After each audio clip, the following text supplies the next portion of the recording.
আসসালামু আলাইকুম। আজকে আমরা রিভিউ করব অ্যাক্রাইন গ্ল্যান্ড।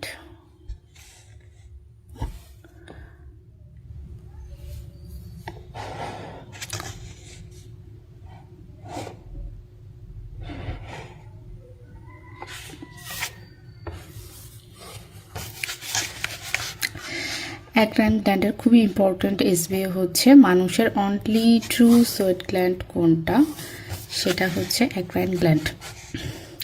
অ্যাক্রাইন সোয়েট আইসোটোনিক নাকি হাইপোটোনিক? এটা হচ্ছে হাইপোটোনিক। এটা নিয়ে আরেকটু জানার আছে, সেটা বইয়ের পরের দিকে পাওয়া যাবে। আর প্রিভিয়াস কোনো ইয়ারে ট্রু ফলস এসেছে, এটা হচ্ছে অ্যাক্রাইন গ্ল্যান্ড থাকে না কোথায়? থাকে না চারটা জায়গায়: এক্সটার্নাল অডিটরি ক্যানেল, ক্লাইটোরিস, লেবিয়া মাইনোরা, আর হলো ওরাল লিপস। লেবিয়া মাইনোরাটা ভালো করে খেয়াল রাখতে হবে, মাইনোরার জায়গায় মেজোরা দিয়ে দিবে। এটা সেক্টোনিমোনিকটা একটা কোচিংয়ে আপু বলেছিল, কিন্তু এসে তো কিছু নাই। অ্যাক্রাইন গ্ল্যান্ড সবচেয়ে বেশি থাকে কোথায়, মানে মোস্ট কনসেন্ট্রেটেড থাকে কোথায়? চারটা জায়গায়: পাম, সোল, অ্যাক্সিলা আর হচ্ছে ফরহেড। কিন্তু যদি এসবিএ আসে যে মোস্ট কনসেন্ট্রেটেড কোথায়, সেটার অ্যান্সার হবে সোল। অ্যাক্রাইন গ্ল্যান্ড কোথা থেকে ডিরাইভড? এপিডার্মিস।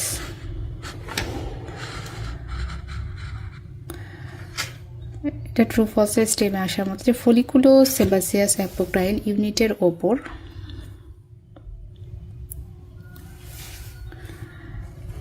অ্যাক্রাইন গ্ল্যান্ড ডিপেন্ড করে না। আরেকটা তথ্য হচ্ছে জন্মের সময় আমাদের প্রায় 3 মিলিয়ন অ্যাক্রাইন গ্ল্যান্ড থাকে, আর এরপর আর কোনোটা তৈরি হয় না। এখন আমরা পড়বো হচ্ছে অ্যাক্রাইন গ্ল্যান্ডের স্ট্রাকচার অ্যান্ড সেলস। এটা ফিগার দেখলে বেশি মনে থাকবে। আমি আপনাদের একটা ছবি দেখাচ্ছি, বইয়ের পরের এডিশনে ইনশাল্লাহ ছবিটা আসবে। অ্যাক্রাইন ইউনিটের পার্টগুলোকে ভাগ করা যায় চারটা ভাগে। প্রক্সিমাল যে পোর্শনটা, এই যেটা হচ্ছে proximal portion.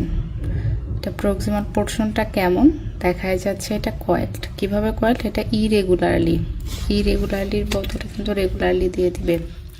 Irregularly coiled secretory gland. এরপর ডার্মিসে ঢুকে গেছে কিছুটা এই কয়েলড গ্ল্যান্ডের, ওটাকে এখানে ডাক্ট বলছে বা কয়েলড ডার্মাল গ্ল্যান্ড বললেও সমস্যা নেই। এরপর আসবে স্ট্রেইট ডাক্ট। ডার্মিসের মধ্য দিয়ে গেছে এই যে ডার্মিস, আর ডার্মিসের মাঝখান দিয়ে গেছে স্ট্রেইট ডাক্ট। অ্যান্ড্রিসে একটা অতিরিক্ত কথা আছে, এটা হচ্ছে এই যে স্ট্রেইট ডাক্ট, এটা হচ্ছে লাইনড থাকবে ইওসিনোফিলিক কিউটিকল দিয়ে। কোন সাইডটাতে? At it's luminal side. এরপর আসবে স্পাইরালড ইন্ট্রা অ্যাপিডার্মাল ডাক্ট। এই যে অ্যাপিডার্মিসের মধ্যে ইন্ট্রা অ্যাপিডার্মাল যে স্পাইরাল ডাক্ট, এটা আরেক নাম হচ্ছে অ্যাক্টোসিরিঞ্জিয়াম। এটা ডিরেক্টলি কোথায় ওপেন হবে? স্কিন সারফেসে। এই যে দেখা যাচ্ছে ডিরেক্টলি স্কিন সারফেসে ওপেন হবে। এখন কয়েলড যে গ্ল্যান্ড, এখানে সেলের কয়টা রো থাকে? দুইটা, একটা আউটার একটা ইনার। আউটার রোটা কন্টিনিউয়াস নাকি ডিসকন্টিনিউয়াস? এটা হচ্ছে ডিসকন্টিনিউয়াস।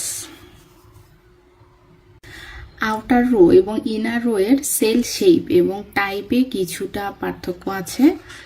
সেল শেপের ক্ষেত্রে আউটার রো এর শেপ কেমন? স্পিন্ডেল। আর ইনারের শেপ কেমন? Pyramidal shape. Cell type, outer রোতে কোন টাইপের সেল থাকে? কন্ট্রাকটাইল মায়োএপিথেলিয়াল সেল। আর ইনার রোতে কোন সেল থাকবে? Secretory epithelial cell. অ্যাক্রাইন গ্ল্যান্ডের আউটার রোতে যে মায়োএপিথেলিয়াল সেল থাকে, এরা কার দ্বারা কন্ট্রাক্ট করে? কোন স্টিমুলেশনে? এটা হচ্ছে কোলিনার্জিক স্টিমুলেশন। আর সিক্রেটরি সেলগুলো কি করে? গ্ল্যান্ডের যে লুমেন তাকে লাইন করে। সিক্রেটরি পার্টে কয় টাইপের সেল থাকে? দুই টাইপের, একটা হচ্ছে পেইল বা ক্লিয়ার সেল, আর একটা হলো ডার্ক সেল। পেলের শেষে এগুলো হচ্ছে লার্জ, এখানে কি থাকে? গ্লাইকোজেন। আর ডার্কগুলো স্মল, এখানে থাকে মিউকোপলিস্যাকারাইড। মিউকোপলিস্যাকারাইডস সিক্রেশনের ফলে কোন কোন জিনিস রিঅ্যাবজর্পশন ফ্যাসিলিটেটেড হয়? একটা হচ্ছে সোডিয়াম ক্লোরাইড, সোডিয়াম বাইকার্বনেট এবং আদার্স কিছু ইলেকট্রোলাইট। সোয়েটিংয়ের অ্যাকচুয়াল প্রসেস কোথায় হয়? এটা হয় পেইল সেলে। অ্যাক্রাইন গ্ল্যান্ড থেকে সোয়েট সিক্রেশনের জন্য কেমিক্যাল স্টিমুলাই কারা কারা? এটা হচ্ছে অ্যাসিটাইল কোলিন, প্রোস্টাগ্ল্যান্ডিন ই, এপিনেফ্রিন, নর এপিনেফ্রিন আর ভিআইপি। প্রোস্টাগ্ল্যান্ডিন ইটা খেয়াল রাখতে হবে, এখানে D2 দিয়ে দিতে পারে। এরা কোথায় কাজ করে? পেইল সেলের কন্ট্রালুমিনাল প্লাজমা মেমব্রেনে। কারণ কি? ওখানে সোডিয়াম পাম্প আছে, এজন্য ওখানে কাজ করতে পারে। সিক্রেটরি, এটা খুব ইম্পর্ট্যান্ট, নার্ভ সাপ্লাইটা। Secretory and myoepithelial cells of eccrine gland কার দ্বারা ইনারভেটেড হয়? এটা হচ্ছে আনমাইলিনেটেড কোলিনার্জিক নার্ভ।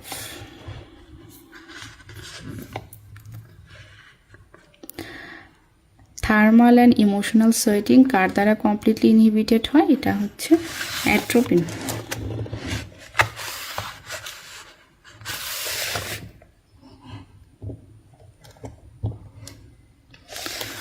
এটা অ্যাট্রোপিন। আর আগে বলেছিলাম না যে সোয়েটের নিয়ে একটা কথা মনে রাখতে হবে, সেটা হচ্ছে প্রিকারসর সোয়েট যদি বলে সেটা আইসোটোনিক, কিন্তু যদি বলে এক্সক্রিটেড সোয়েট সেটা কিন্তু হাইপোটোনিক। মানে সোয়েটটা তৈরি হয় আইসোটোনিক অবস্থায় কিন্তু বাইর হয় হাইপোটোনিক অবস্থায়। তাহলে যদি বলে এক্সক্রিটেড সোয়েট বা অ্যাক্রাইন সোয়েট তাহলে আবার হাইপোটোনিক, আর যদি প্রিকারসর কথাটা উল্লেখ করে দেয় সেক্ষেত্রে হবে আইসোটোনিক।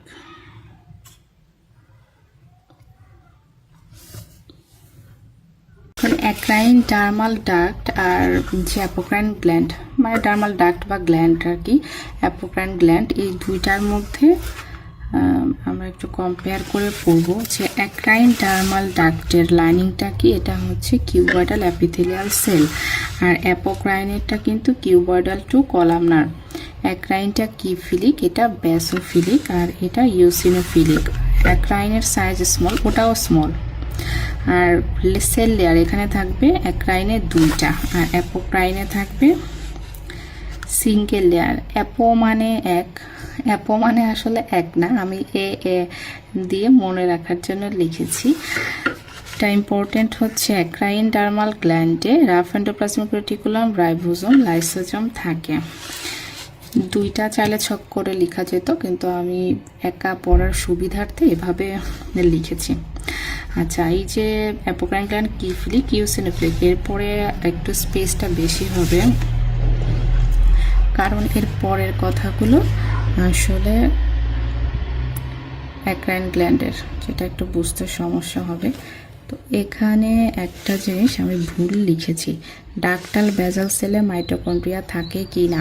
এটা হবে ductal basal cell is repleted with mitochondria, মানে প্রচুর পরিমাণে থাকে। এখনো পর্যন্ত বইয়ে এই একটা ইনফরমেশনই আমি ভুল পেয়েছি বা লিখেছি, এটা আপনাদেরকে আমি একটু কমা সুন্দর দৃষ্টিতে দেখার জন্য রিকোয়েস্ট করছি। আর ডাক্টাল লুমিনাল সেলে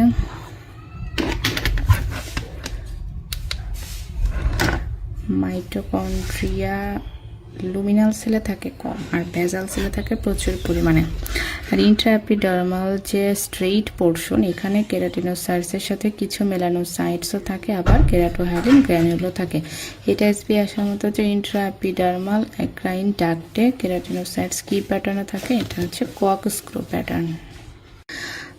আচ্ছা, আগে আমরা যে পড়েছি যে প্রিকারসর সোয়েটটা হচ্ছে আইসোটোনিক আর এক্সক্রিটেড সোয়েটটা হাইপোটোনিক। এটা কি কারণে হয় এই জায়গাটা পড়লে সেটা বোঝা যাবে।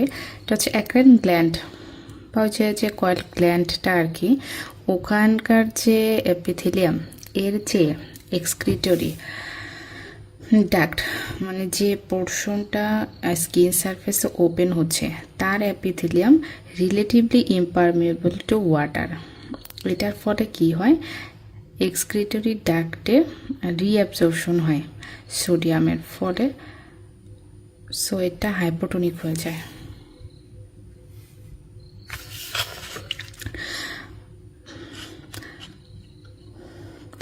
এই কথাটা অ্যান্ড্রিউসে আছে যে সোয়েট এবং প্লাজমার কম্পোজিশন একই, কিন্তু সোয়েটে ইলেকট্রোলাইটের কনসেন্ট্রেশন মোর ডাইলিউট থাকে। অ্যাক্রাইন সোয়েটের ফিচার্স এটা হচ্ছে অর্ডারলেস, কালারলেস, হাইপোটোনিক, আর স্পেসিফিক গ্র্যাভিটি 1.005, পিএইচ হচ্ছে 4.5 থেকে 5.5। কম্পোনেন্টস অফ অ্যাক্রাইন সোয়েট, এটা ট্রু ফলসের জন্য ইম্পর্টেন্ট, এটা পড়লে আপনারা বুঝতে পারবেন, কোনো সমস্যা নেই এগুলোর মধ্যে। এরপর যে কথাটা যে হিউম্যানে অল স্কিন সাইটে অ্যাক্রাইন সোয়েট ইউনিট থাকে, কিন্তু আদার যে ম্যামেলস এদের মেজর সোয়েট গ্ল্যান্ড হচ্ছে অ্যাপোক্রাইন গ্ল্যান্ড।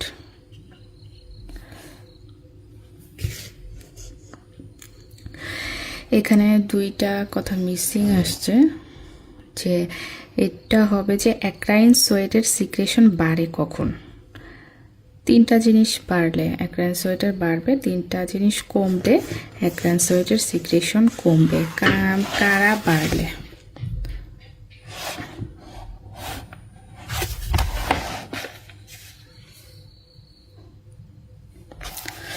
সোডিয়াম বাড়লে, ক্লোরাইড বাড়লে, আর অ্যালকালোসিস হলে অ্যাক্রাইন সোয়েটের সিক্রেশন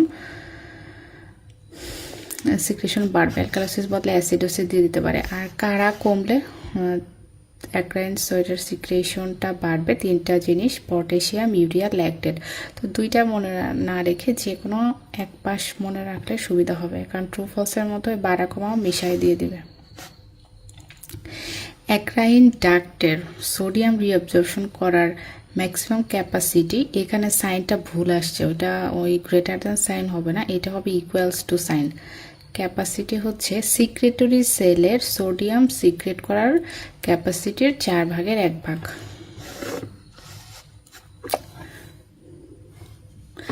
স্ট্র্যাটাম কর্নিয়ামের ডিসফর্মেশনে সোয়েটের কোন উপাদান কাজ করে? এটা হচ্ছে ল্যাকটেট। তো ক্লিনিক্যাল একটা কথা এখানে আছে যে রিটেনশন হাইপারকেরাটোসিসে কি হয়, স্ট্র্যাটাম কর্নিয়ামটা ডিসফর্মেশন হয় না, কমে যায়। তখন যদি আমরা টপিক্যাল ল্যাকটেট প্রিপারেশন দিই তাহলে ডিসফর্মেশন হবে। সোয়েটের কোন উপাদান ন্যাচারাল স্কিন ময়শ্চারাইজার হিসেবে কাজ করে? সেটা হচ্ছে ইউরিয়া আর lactate. 1 litre evaporated sweat body থেকে কতটুকু হিট রিমুভ করে? 585 kilo calorie. Temperature control area বা নিউরাল থার্মোস্ট্যাট কোনটা? হচ্ছে pre optic and anterior nucleus of hypothalamus. Body temperature কতটুকু বাড়লে অ্যাক্রাইন সোয়েট সিক্রেশন স্টিমুলেটেড? এটা হচ্ছে 0.1 ডিগ্রি সেলসিয়াস, জিরোটা খেয়াল রাখতে হবে। প্রতি ঘন্টায় সর্বোচ্চ কতটুকু সোয়েট সিক্রেট হতে পারে? সেটা হচ্ছে 2 থেকে 3 লিটার। এক্সারসাইজের সময় সোয়েটিংয়ে সবচেয়ে বেশি ভূমিকা রাখে এটা হচ্ছে ক্যাটেকোলামাইন। ট্রু ফলসের জন্য জরুরি হচ্ছে হিট ইন্ডিউস সোয়েটিংয়ে কোনো হিউমারাল স্টিমুলাই নাই। অ্যাক্টিমাটাইজেশন ঘটনাটা কি? এটা হচ্ছে প্রলংড হিট স্ট্রেসে শরীরের অ্যাক্রাইন গ্ল্যান্ডগুলো এমন একটা ক্ষমতা অর্জন করে যে শরীরে তাপমাত্রা যদি অল্প বাড়ে তখনই ওরা অনেক বেশি সোয়েট সিক্রেট করতে পারে। মানে আমরা আগে মেডিকেলে পড়েছি থ্রেশহোল্ড বলতে একটা টার্ম জানতাম, থ্রেশহোল্ড লেভেল। তো এখানে থ্রেশহোল্ড লেভেলটা কমে যায় এভাবে বলা যেতে পারে। তো ওই সময় কি হয়, অ্যাড্রেনাল কর্টেক্স থেকে অ্যালডোস্টেরন সিক্রেশন বেড়ে যায়, ফলে এক্সেস সোডিয়াম লসটা প্রিভেন্ট হয় এবং শরীর সোডিয়াম রিঅ্যাবজর্পশন করে। এই ঘটনাটাকে বলা হচ্ছে অ্যাক্লিমাটাইজেশন। তো এখানে যে সোডিয়াম আয়নটা রিঅ্যাবজর্ব করে এটাই জরুরি। অ্যাক্রাইন সোয়েট এক্সক্রিট করে কোন কোন drug and heavy metal? Drug হচ্ছে 3টা, ইথানল, কিটোকোনাজল, আর একটা হচ্ছে ক্রিসিওফুলভিন। আর হেভি মেটাল হচ্ছে 2টা,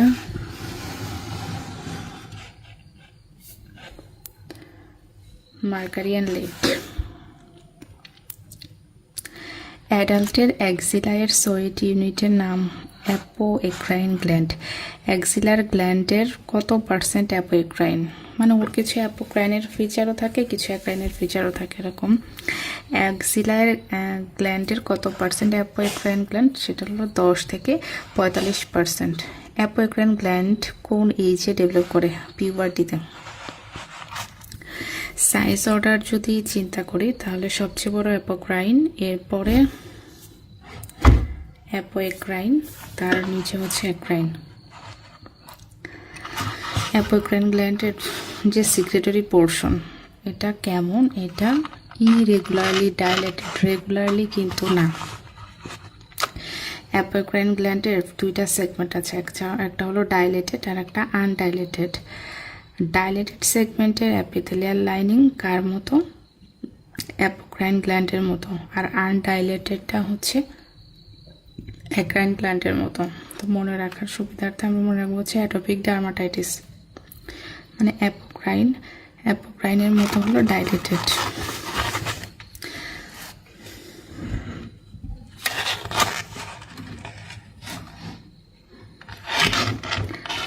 last line, apocrine gland sweat secret করে কোন স্টিমুলেশনে? এটা কোলিনার্জিক এবং অ্যাড্রেনার্জিক।